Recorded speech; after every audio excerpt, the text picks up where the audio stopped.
Right, this evening we're going to be going over a pod kit yet again. This is the Smart Arco Digi kit. Um, yeah, it's basically going to be a little bit similar to the Arco E1 that I did, except this one's going to have a little bit more information, that kind of thing. Like, it's using their new anti-leak pods.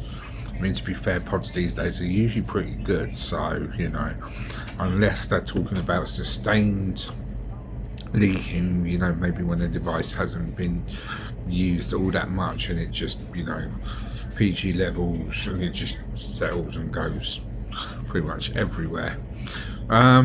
So basically what they're talking about is increased mesh, maybe a tighter build to it, and all that kind of stuff.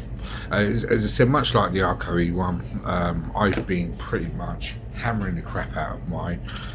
In fact, that's why I've been kind of trying to put off this review, because I've actually been enjoying that one quite a lot. I wanted to finish off the juice first, which I still got about of this bottle, about 10 mils. So I'm probably not going to get straight onto taking the draw or anything like that.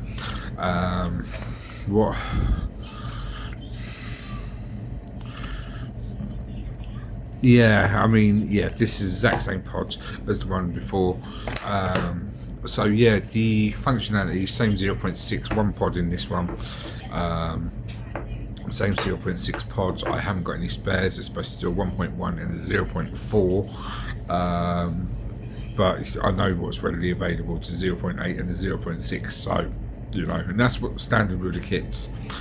So, catch me down the bottom as I do the unboxing. I will talk more about the device itself probably later on in the video.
Well, I thought I'd actually already done this, we are on the Smart Acro Digi. To be honest, it actually the front of it kind of looks like something you play in like war games. You've got your front is a bit pixelated, like giant pixels, things like that. 1300 milliamp internal battery, as you saw on my inboxing, I decided to get out my like drug dealers fucking scales, like, you know, and give it a bit of a size up compared to the E1. It's a little bit heavier. It's not that much heavier. Both devices are very light, including, obviously this is going to be a little bit more heavier because it does have a screen and things like that. The three things you noticed on there's three settings. There's eco, normal and max. Basically that's how what will show up as you're going through your wattages. I've been running it roughly about 20 watts still. I'm actually still using the same pod that I did on the last review. I'm about 40-50 mils in by now. As you see, the juices, I've been changing juice on because Redistate is so red, it's embedded into the coil. But actually I'm using an orange. So yeah, the airflow is, I would say it was more like a restricted direct lung, and yet again almost exact identical as the Acro E1. It's one thing I wasn't too fond of. It looked like a bit of a scuff. I'm not sure if you noticed me pointing that out in the video. But as functionality goes, it's absolutely fine.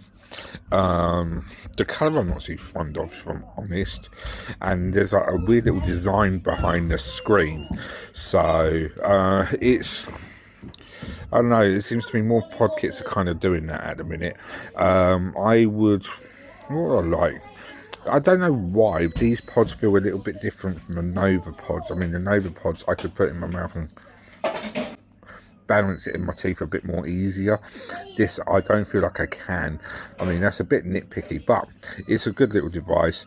You don't have so much as a batteries counter on it as such. It's more like a clock. The outer rings of the electricity symbol are basically your percentages. So, you know, like I've got completely all dots around the electricity sign, which means it's roughly about 95-100%. So when you consider that, that's really not too bad. There is a lock button. I don't know why there is a lock button, to be honest, because, well, I suppose it's just wattage lock, because you can't fire it. It's a auto draw only. So yeah, it's a nice little kit. The flavours there, the pods are lasting, as I said, 50-60 odd mils is pretty good. So, you know, as I said, I'm only being nitpicky. I mean, compared to the last one with the actual shape of the pod, I suppose. I can't comment on the other pods, as you guys know, because I haven't got a 04 or a 1.1 or 1.0, whatever it was. Can't remember now. So yeah, I hope you guys have enjoyed this review. I hope you're not forgetting to subscribe, and you can catch me on live on Instagram. If you've got me on Instagram, we're going to be doing our Dark Human Vapes not reviews, Dark Human Vapes lives every fortnight from now on. It doesn't have as bad connectivity as Facebook does, to be honest. So I catch you all